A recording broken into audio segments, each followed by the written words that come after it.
ہے مہمان جاتے ہیں میزبان کے گھر میں, میزبان کا بچہ آتا ہے, اس سے شیک ہینڈ ہوتا ہے, السلام علیکم ہوتا ہے, ہاتھ ملایا جاتا ہے, پوچھتے ہیں آپ کا بچہ کس کلاس میں ہے, کون سی کلاس پڑھتا ہے. میں نے بہت کم دیکھا ہے کوئی میزبان مہمان آنے پہ میزبان کے بچے کے بارے میں پوچھے آپ کا بچہ کون سا پارہ پڑھتا ہے, آپ کا بچہ علم میں کیا پڑھتا ہے, اس نے قرآن کتنا پڑھا ہے, اس نے حدیث کتنی پڑھی ہے, اس نے شریعت کتنی پڑھی ہے, اس نے اسلام کتنا پڑھا ہے. جی نہیں, ہم نے محنتیں وہاں لگائی ہیں, ہم محنتیں وہاں کے بجائے یہاں بھی لگائیں. ہاں اسکول سے ڈاکٹرز پیدا ہوتے ہیں, ڈاکٹر نہیں ہوں گے پیشنٹ کا علاج کون کرے گا. اسکول سے انجینئر پیدا ہوں گے, انجینئر نہیں ہوں گے. ایڈوکیٹ کے نظام پہ ہمیں یہ بنا کے کنسٹرکشن کون دے گا. اسکول سے بیوروکریٹس پیدا ہوتے ہیں, بیوروکریٹ نہیں ہوں گے نظام آئے مملکت کیسے چلے گا. اسکول سے وکلا پیدا ہوتے ہیں, وکیل نہیں ہوں گے تو ہمارا آئین کانسٹیٹیوشنلی مسائل حل کون کرے گا. اور اسی طرح کالج یونیورسٹی اسکول سے ججز پیدا ہوتے ہیں, ججز نہیں ہوں گے تو ججز کے چیمبر میں ڈیسیژن کون لے گا.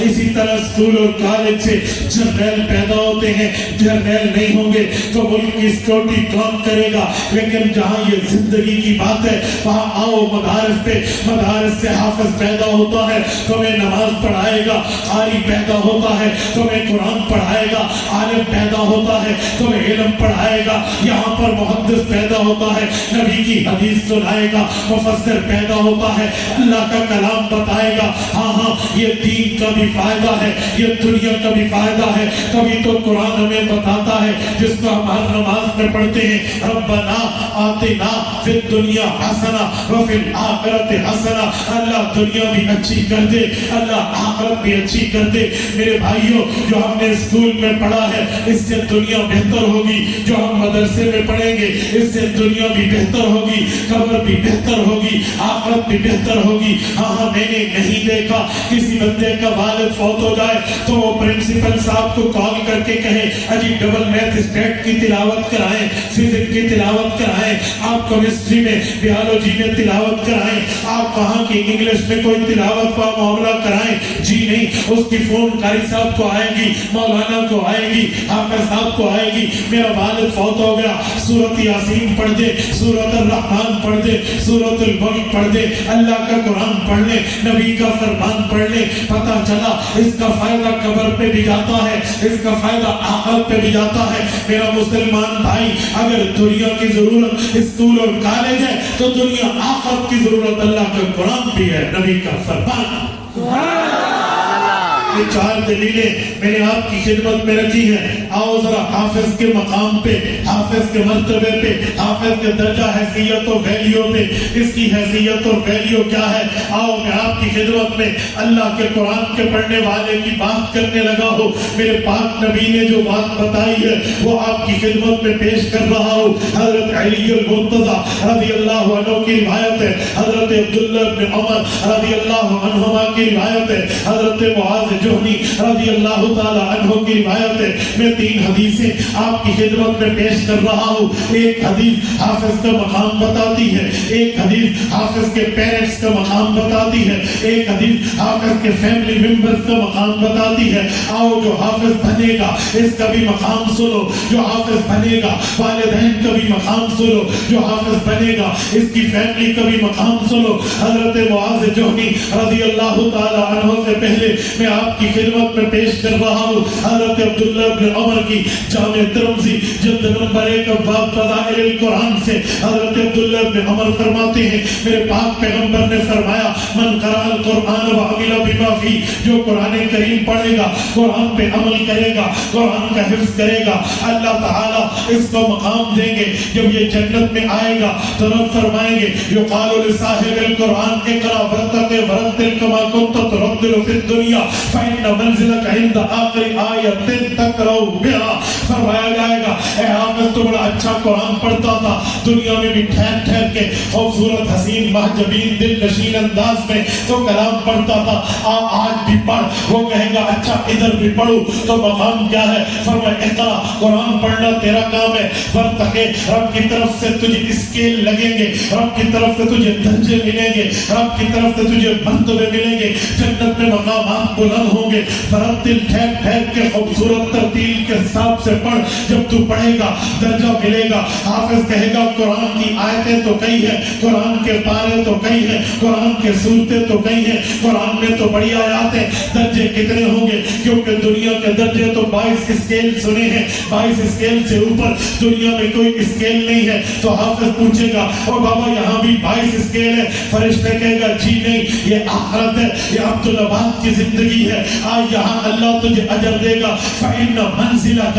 عند آخر آیت تقرأ بها, تو آیت پڑھے گا درجہ بڑھے گا, آیت پڑھے گا اسکیل بڑھے گا, آیت پڑھے گا ایک درجہ اور ملے گا. جتنی آیات پڑھتا جائے گا اتنے درجے پاتا جائے گا.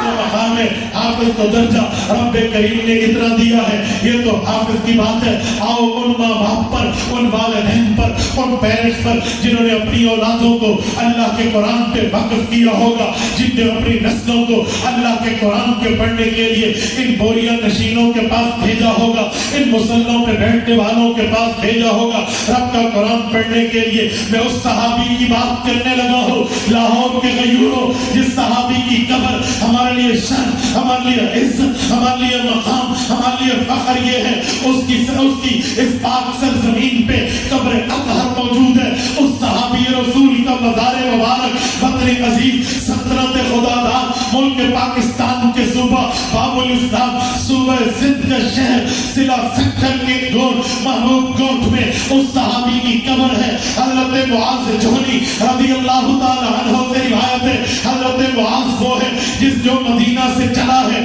اور سعودیہ کراس کیا ہے, اس سے آگے اس نے سمندر کراس کیا ہے, پھر یمن مسجد کے راستے سے وہ ہندوستان میں داخل ہوا ہے. حضرت معاویہ کا دور تھا سن 43 ہجری کے اندر. اس صحابی رسول کی یہاں سکر آمد ہے, پھر ان کا انتقال ہے, ان کی وفات ہے. آج بھی اس کی قبر یہاں موجود ہے. اس صحابی کی روایت ہے میرے پاک نبی نے فرمایا جس والدین نے, جس امی اور ابا نے قرآن اپنے بچے کو پڑھایا ہوگا اللہ کے دربار میں آئیں گے اور بسوالدہ تاجا یوم القیامہ ذوقہ احسن من ذوق الشمس. رب کریم فرشتوں کو حکم دیں گے, ملائکہ کو امر ہوگا اے میرے فرشتوں جاؤ اس کے والدین کے سر پہ وہ تاج سلطانی رکھ دو جس تاج سلطانی کو دنیا کے بادشاہ ترستے تھے, دنیا کے بادشاہوں کی خواہش تھی پر وہ تاج ان کو نہ ملا. دنیا کے حکمرانوں کی نیب چاہت و ضرورت و حاجت تھی پر وہ تاج انہیں نہ ملا. وہ تاج ان کو دے دو. لاہور کے غیوروں, وہ تاج کون سا ہوگا؟ میں اس زبان کی بات کرنے لگا ہوں جس سے بڑی سچی زبان اس دھرتی پہ آئی نہیں ہے, جس سے بڑی صادق زبان اس دھرتی پہ پیدا نہیں ہوئی, جس سے بڑی صادق و مصدوق زبان اس دھرتی پہ رب نے پیدا نہیں کی. وہ زبان محمد رسول اللہ کی ہے. میرے پاک نبی نے محمد مصطفیٰ احمد مجتبیٰ اپنا کے درہ حبیب عبداللہ کے لخت جگر نے جملہ فرمایا. حضرت پاک نے فرمایا ذوقہ احسن من ذوق الشمس. دنیا کا سورج بڑا روشن ہے, بڑا منیر ہے, مستنیر ہے, بڑی روشنی اپنے اندر رکھتا ہے, سراج وہاج ہے, لیکن جو ان والدین کے سر پہ تاج سجے گا جنہوں نے بچوں کو قرآن پڑھایا ہوگا, سورج کی روشنی منت بھی کرے, تقلا بھی کرے, معافی بھی مانگے, گھٹنے بھی پکڑے, تو اس تاج کی روشنی کا کراس نہیں کر سکتی, کمپٹیشن میں نہیں آ سکتی, مقابلے میں نہیں آ سکتی. جو حافظ قرآن کے ماں کے سر پہ, حافظ قرآن کے ابا کے سر پہ جو تاج سجائیں گے دنیا کے سورج سے بڑھ کے روشنی.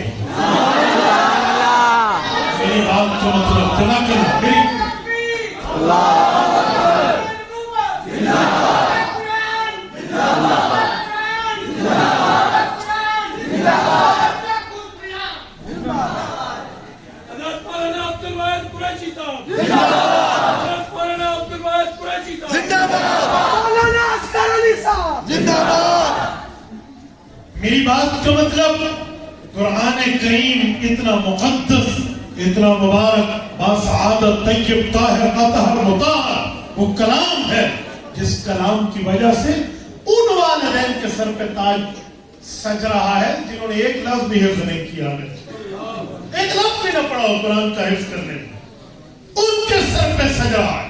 آؤ آج لوگ کہتے ہیں اپنے بچے کو کیا پڑھا رہے ہیں جی حافظ، مولویوں نے پیڑے پا دی دیا، کی کرے گا؟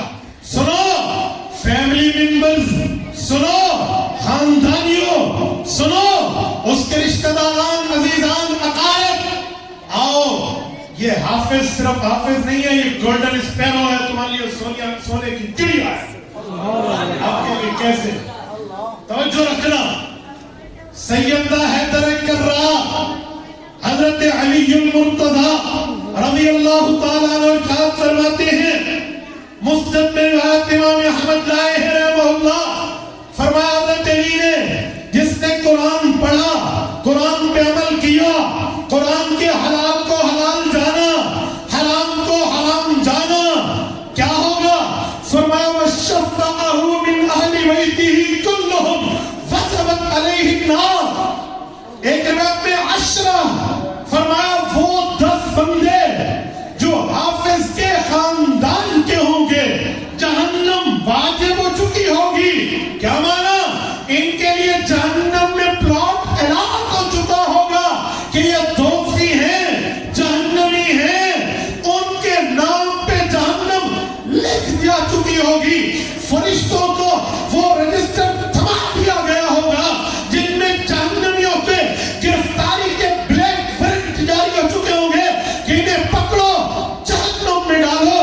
جب حافظ آئے گا رب کریم اس کی مغفرت کا پیکیج اس کو دیں گے، فرمائیں گے جاؤ اپنے خاندان کے 10 ان بندوں کو، نمازیوں کو نہیں، روزہ دار کو نہیں، اس طرح تہجد گزار کو نہیں، شب بیدار کو نہیں، ان گناہگاروں کو لے کر آؤ جن پہ جہنم واجب ہے، تو ان پہ انگلی رکھتا جائے گا، میں انہیں جنت دیتا ہے۔ کلہم وجبت علیہ النار۔ میں نے 3 باتیں، مقام حافظ، مقام والدین، مقام خاندان، اتنا مقام اس حافظ کا، اتنا مرتبہ اس حافظ کا، یہ درجہ اس حافظ کا۔ سنو میں ایک جملہ کہتا ہوں، آج جب کاروبار بڑھ جائے پھر مجھے FBI کا نوٹس آ جائے گا، مجھے گوشوارے فل کرنے ہیں، تو میں ایک لیگل ایڈوائزر رکھتا ہوں۔ کیا مانا؟ لیگل ایڈوائزر کا مانا جو کانسٹیٹیوشنلی، آئینی، بائی لا، بائی بک طریقے سے میری آئینی رہنمائی کرے گا کہ یہ کرو، یہ کرو، یہ کرو، تاکہ میں کاروبار کی پیچیدگیوں سے بچ پاؤں۔ اوکے، اب رکھتے ہیں لیگل ایڈوائزر، بیمار ہو جائے تو بندہ ہیلتھ ایڈوائزر رکھتا ہے اپنی صحت کے لیے، لیکن میں حیران ہوں اپنے لیے قیامت کا سفارشی، یہ قیامت کا ایڈوائزر حافظ اپنے خاندان میں کیوں نہیں رکھتے؟ لیگل ایڈوائزر ہم رکھتے ہیں، یہ مجھے مشورے دے گا، میرا کاروبار ٹھیک چلے گا۔ بھائیو حافظ قرآن بنا لیتے تو تمہاری دنیا بھی بہتر ہو جاتی، تمہاری آخرت بھی بہتر۔ ہم اس مقام کو تو نہیں دیکھتے، ہم اس معاملے کو تو کچھ بھی نہیں سوچتے۔ میرے دوستوں میں حیران ہوں، ماشاءاللہ جامعہ کے حالات نے لکھا، میری پکا بھی ٹھیک ہے تو دیکھ کے بھی کہتے ہیں یہ 6 مرلے جگہ خریدی گئی ہے، اچھا 16 مرلے جگہ خریدی گئی ہے جس کی قیمت 1,75,00,000 ہے، اور اس کا انتظام ان میں سے 1,25,00,000 کا ہو چکا ہے، 50 لاکھ کا انتظام باقی ہے۔ یہ 50 لاکھ کا صرف انتظام باقی نہیں ہے، جنہوں نے تعاون کرنا ہے ان کے لیے 50 لاکھ کے حصوں میں جنت کا انتظام باقی ہے۔ سلام ہے اس مال کو جو دین پہ خرچ ہو، سلام ہے اس پیسے کو جو اسلام پہ خرچ ہو، سلام ہے اس مال کو جو مال دین کے معاملات میں۔ میرے دوستو دین قربانی مانگتا ہے، پیسہ ہے تو پیسہ دیں، عمر ہے تو عمر دیں، آپ کے پاس وقت ہے تو وقت دیں، آپ کے پاس مال ہے تو مال لگائیں، جان ہے تو جان لگائیں، اولاد ہے تو اولاد لگائیں۔ ہمارے بزرگ تھے، ان سے کسی نے پوچھا، اس نے آ کر کہا کہ میرے پاس نہ کوئی مال ہے نہ کوئی اولاد ہے، میں کیا کروں؟ انہوں نے کہا 10 منٹ اللہ کے گھر میں آ کے جھاڑو لگا دیا کر، وقت تو ہے تیرا۔ اتنی بڑی آپ کو نہیں پتا، مسجد نبی کی ایک خاتون صفائی کرتی تھی، تو جب وہ وفات پا گئے تو نبی علیہ السلام اس کی قبر پہ دعا کے لیے گئے، تو تو بڑا مقام ہے. سلام ہے ان کو جو اس تعاون میں حصہ بنے. میرے ساتھیوں میں بات کر رہا تھا رب کریم کے معاملات پر کہ مدرسے کا مقام بھی ہے, مدرسے میں پڑھنے والوں کا مقام بھی ہے. یہ مدرسہ اس لیے بنا ہے کہ ان کے دل میں خواہش مصطفیٰ کا احترام ہے, ذمہ داری خدا کا احترام. اس کو اپنائیں, ان کے معاملات ان کے دست و بازو بنے. انشاءاللہ تعالی کل قیامت میں اللہ ہمیں بھی بہتری دے گا, ہماری نسلوں کو بھی. کریں گے انشاءاللہ یا نہیں کریں گے؟ اور میرے ساتھیوں اس عنوان کے ساتھ تیسرا عنوان انہوں نے جو میرے ذمہ لگایا, میں پارٹ نمبر 3 تھرڈ پارٹ پہ اور اینڈ اور لاسٹلی پارٹ پہ آپ کی خدمت میں آ رہا ہوں.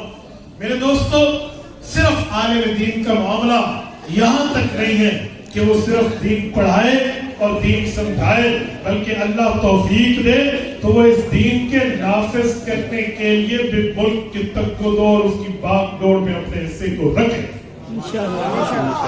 کیسے میں توجہ دینے لگا ہوں. آؤ میں حدیث پاک, بلکہ پہلے آیت پڑھ دیتا ہوں. جزاک اللہ, توجہ. حضرت کی میں سوال کا جواب بھی عرض کرتا ہوں. قرآن کریم میں اجعلنی علی خزائن الارض, سورۃ نمبر 12 سورۃ یوسف میں. اس کا مطلب حضرت یوسف علیہ السلام نے وزارت خزانہ لی ہے. قرآن کریم میں ہے وسلیمان الریح قطوفها شہر ورواحها شہر. نظام ہے سلطنت کو حضرت سلیمان علیہ السلام نے سنبھالا ہے. یا داؤد انا جعلناک خلیفۃ فی الارض, زمین کے انتظام و انصرام کے معاملات, ملک کے معاملات, کارہائے سلطنت و مملکت کے معاملات حضرت داؤد علیہ السلام نے سنبھالے ہیں. قرآن کریم کی یہ 3 آیات وقت کے نبی کو سیاست اسلامیہ کا ذمہ دار بتاتی ہے. آؤ ذرا حدیث پاک صحیح بخاری جلد نمبر 1 کتاب الانبیاء باب حدثوا عن ذکر بنی اسرائیل ولا حرج. اس کے تحت صحابی رسول حضرت ابو ہریرہ رضی اللہ تعالیٰ عنہ کا فرمان موجود ہے. حضور پاک علیہ السلام نے فرمایا کانت بنو اسرائیل تسوسهم الانبیاء کلما هلك نبی خلفه النبی وانه لا نبی بعدی فسیکون بعدی خلفاء فیکثرون. فرمایا لوگو, انبیاء کرام زمین پر نبی بن کے تشریف لاتے تو وہ صرف نبی نہ ہوتے, تسوسهم الانبیاء, وہ نبی بھی ہوتے, اسلامی سیاست دان بھی ہوتے. یہ میرے پاک نبی نے فرمایا. اور فرمایا انہ لا نبی بعدی, میرے بعد نیا نبی پیدا نہیں ہو. ختم نبوت کی بات فرمائی. تو صحابہ کرام نے اس سوالیہ نظروں سے چہرہ مصطفیٰ کو پڑھا کہ جب آپ کے بعد نبوت ختم ہے تو کیا اسلامی سیاست بھی ختم ہے؟ تو حضور پاک نے فرمایا فَسَيَكُونُ بَعْدِي خُلَفَاءَ. یہ نہ سمجھنا کہ میرے بعد نبوت تو ختم ہو گئی, سیاست اسلامی بھی ختم ہے. جی نہیں, فَسَيَكُونُ بَعْدِي خُلَفَاءَ فَيَكْثُرُونَ. کئی علماء میرے نائب بن کے اس سیاست اسلامیہ کو سنبھالیں. حضرت مولانا فضل الرحمان زندہ باد, جمعیت علماء اسلام زندہ باد. میری بات کا مطلب میرے بھائی بہت جلدی سمجھ گئے. توجہ, میری بات کا مطلب یہی ہے کہ علماء کرام کی ایک جماعت تو چاہیے جو ان آیات اور اس حدیث کے مطابق سیاست اسلامیہ کو سنبھالے. مجھے ایک بات بتائیں, انبیاء کا وارث کون ہے؟ بولیے بولیے. جس کا نظریہ ہے وہ ہاتھ کھڑا کر کے علماء انبیاء کے وارث مانتے ہیں. جتنے حضرات بیٹھے علماء انبیاء کے علماء ہیں وہ تمام انبیاء کے جتنے علماء مانتے ہیں مانتے عالم ہے وہ کس کا وارث ہے؟ نبی کا وارث. مجھے ایک بات بتاؤ, جب بات آئے گی مصلی پہ ٹھہرنے کی, وہاں کوئی دنیا دار نہیں آئے گا, عالم آئے گا, کیونکہ نبی کی وراثت ہے مصلی. بات آئے گی نکاح پڑھانے کی, بات آئے گی جنازہ پڑھانے کی, بات آئے گی خانقاہ کی طریقت کی, بات آئے گی شریعت کے انتظام و انتظام کی. عالم نبی کا وارث ہے. تو جب بات آئے سیاست اسلامیہ کی, پھر عالم نبی کا وارث کیوں نہیں ہے؟ یہاں عالم کے لیے آنکھیں کو بند کر دی جاتی ہے. یہ دین کی وہ مظلوم فیلڈ ہے, وہ مظلوم میدان ہے جس کو غیر تو غیر اپنے بھی یوں دیکھتے ہیں, یہ مولوی کو کی ہوگی اسلام آباد کی لوڑ پڑ گئی ہے، اسلام کی ضرورت تھی، اسلام آباد کی ضرورت تو نہیں تھی۔ اب خدا کے بندے عالم اسلام آباد جائے گا تو اسلام کی حفاظت کرے گا۔ اسی لیے علماء کرام کے لیے جمعیت علماء اسلام 100 سال سے اس دھرتی پہ بر صغیر میں اس میدان کی تاجوری کا لوہا بنوا۔